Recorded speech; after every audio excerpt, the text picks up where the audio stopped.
So, children, today I have taken Salarino's speech of Act 1, Scene 1, where Salarino is trying to make Antonio convinced that he is sad because of his business ventures. My wind cooling my broth would blow me to an ague when I thought what harm a wind too great at sea might do.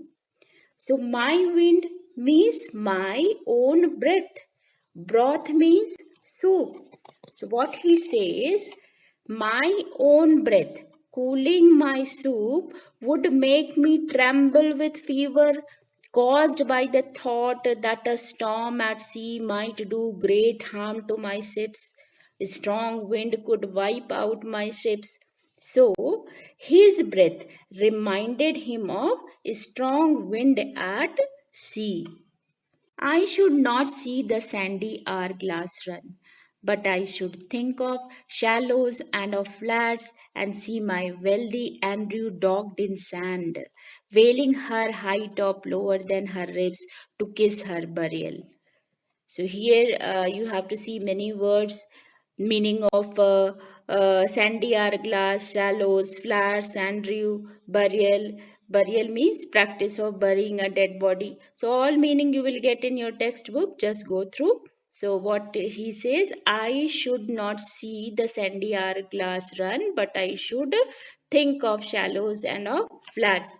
So what he says, if I would see the sand running out of the hourglass, I would think of the shallow water and sandbanks and would bring before my eyes the sight of my richly laden ship stuck in the sand, wailing her high top lower than her ribs. Ribs means side of the ship, to kiss her burial. Here you have to imagine how a wealthy ship is stuck in the sand. Front part of the ship is down and kissing the sand.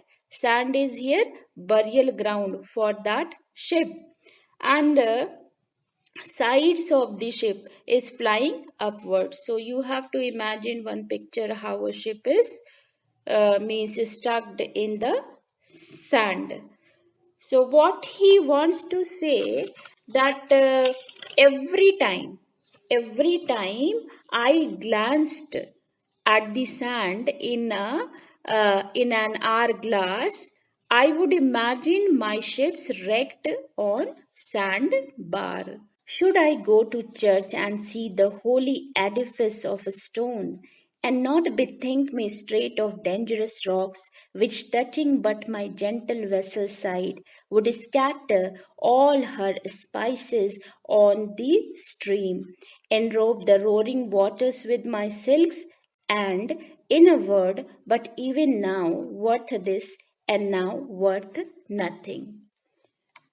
If I go to church, the stones of the holy building would at once suggest to me the dangerous rocks in the sea, which, when they strike the side of my wooden ship, would scatter on the waves the rich cargo of spices and throw out the rich silk to cover the roaring waves.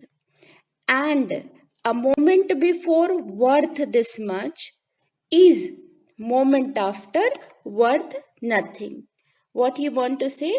Just before a moment, the cargo was so valuable, but now it is worth nothing because all the rich spices, rich silks are now scattered on the waves. Shall I have the thought to think on this, and shall I lack the thought that such a thing bechanced would make me sad? But tell not me. I know Antonio is sad to think upon his merchandise. So, what he says, such a thing bechanced means the happening of such a thing. He says, if I can imagine all these could happen, shall I not also have the imagination to picture the grief which the occurrence of such a disaster would cause me?